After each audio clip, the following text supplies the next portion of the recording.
Now, again, so we seem to be back to where we started from. Okay. Constitutional reform is being proposed by the current National Assembly. Yeah. Why are we not in agreement that these representatives elected by the people, as Yes. it were, should stand, therefore, and decide and agree? No, they cannot. When they were going for election, they came to us and they said they wanted to go to the National Assembly.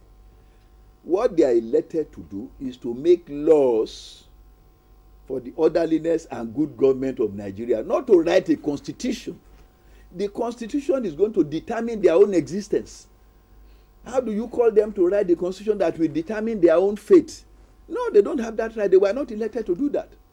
If we want to form a constituent assembly and anybody who wants to go must now come back to us, then Nigerian people will give him the mandate, go and write a constitution for us, and that constitution itself will determine the fate of the National Assembly itself.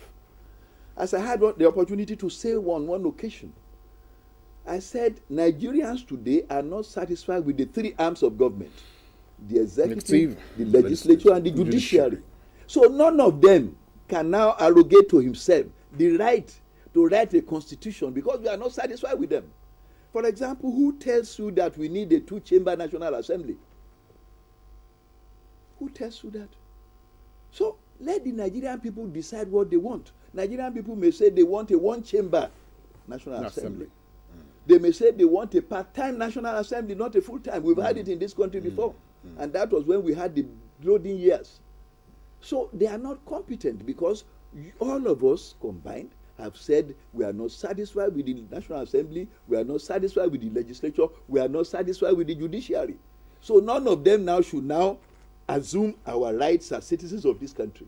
The mandate we gave them was to go and make laws for good government and orderliness of the country, not to write a constitution that will determine their existence.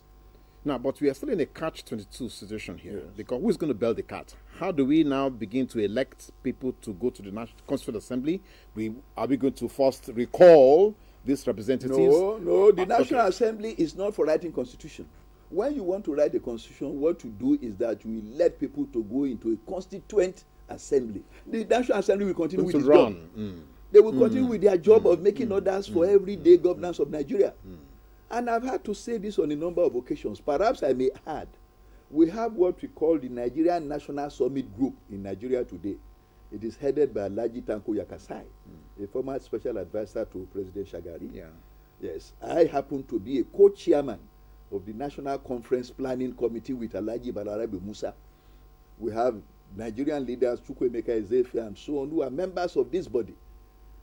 And we have already designed what you need to do.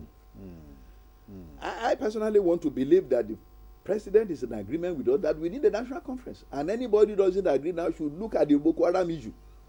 The Boko Haram tells us clearly that we need a national conference. Some people say they want Sharia in their own regions, full blast. I say I don't want it. Why must you deny them of the right to have Sharia in their area? You shouldn't deny them of the right.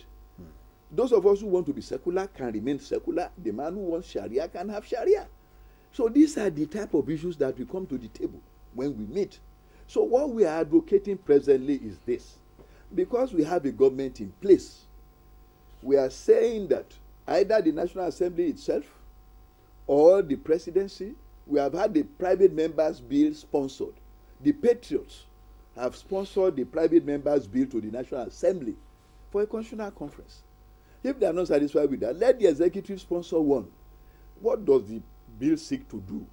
The bill seeks to tell the National Assembly that there is need for us to sit and talk about our country, and as such, they should make law to set up the Constituent Assembly Commission.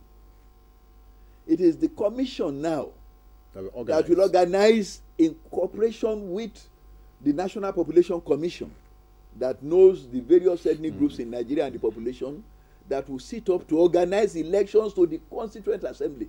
It does not disturb the National Assembly from doing its own regular job. Make a law for setting up this commission. Then the commission now will be empowered by law to go and start organizing elections, constituencies for the Constituent Assembly. The elections will be held. People will go to the Constituent Assembly. The National Assembly is going on with its job. The president is doing his job. Once the assembly concludes its business, instead of we taking the deliberations of that assembly to the National Assembly, we take it to the Nigerian people in a referendum. And once that is decided, that's what the Nigerian people want. We now pass it to the National Assembly. It becomes law and constitution to govern the next dispensation, not this dispensation. Now, that's as simplified as it is. Yes. It will seem as if we are totally disregarding, as it were, that we still need to have administrators who will have to work on this. And these will be crop of officers that we have serving right now. Do we have any problem with that? There is no problem whatsoever. The National Assembly, the executive, represented by the president and the governors, the judiciary will go on doing their normal business. This National Constituent Assembly Commission is a distinct entity. To be appointed by the current... empowered by the National Assembly, constituted, and then given their mandate. What are their mandates? Determine ethnic groups in Nigeria, determine constituencies for the Constituent Assembly, organize the elections with the INEC to the Constituent Assembly. Then the Constituent Assembly will now go into their own session, distinct from, nothing disturbs the present administration and the system we are running. Nothing at all. Yes. All right. Okay, now, so far we have had to, just like you said in your statement, we have had to contend with MEND, we have had to contend with Mossab, now we are talking about Boko Haram. So are we, in a way, frightened that we're going to continue to have this militant agitation from elsewhere in the country? Of course we are. In fact, that's why some of us ab initio were opposed to amnesty, even for the Niger Delta militants. You don't begin to condone indiscipline and criminality. You do not spend state resources that should be spent in developing the entire Nigerian Federation on giving amnesty to militants and what do you call them, criminals. But again, because of the weak nature of the Nigerian state, of course that has been demonstrated. I mean, in the last 2 years, we've had on several occasions, anytime Boko Haram strikes, we will hear we are on top of the situation, it will not happen again, it will repeat itself. Though that shows that the Nigerian state is weak. And this is why some of us said, okay, now, well, what do? We must put an end to this bloodletting. Let us offer amnesty to these Boko Haram people. Perhaps they will sheath their swords. But I have always agitated, and I've said it on several fora, that to me, amnesty is one side of a coin. And no coin moves with one side. The other side of the coin is a national conference to reorganize and rework the Nigerian Federation. Because the people fighting, the militants, the Boko Haram, the men and so on, agitating, have grievances against the Nigerian state. So let us call the national conference so that everybody can bring his grievances to the table. What amnesty does is to treat the symptom and ignore the disease. If you treat the symptom and you ignore the disease will come again. So if we do not do that now, and now is the time to do it, because we'll be 100 years next year. Before being 100 years, we must sit down and rework this country to survive. Perhaps if you bear in mind the prediction of the American Intelligence Agency that this country will go into smithereens in 2015, we should not allow it. We should not.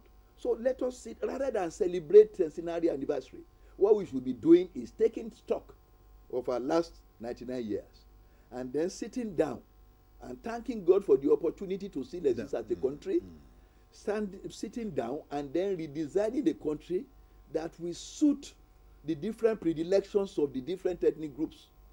We are different people. That is the truth of the matter. We must appreciate that.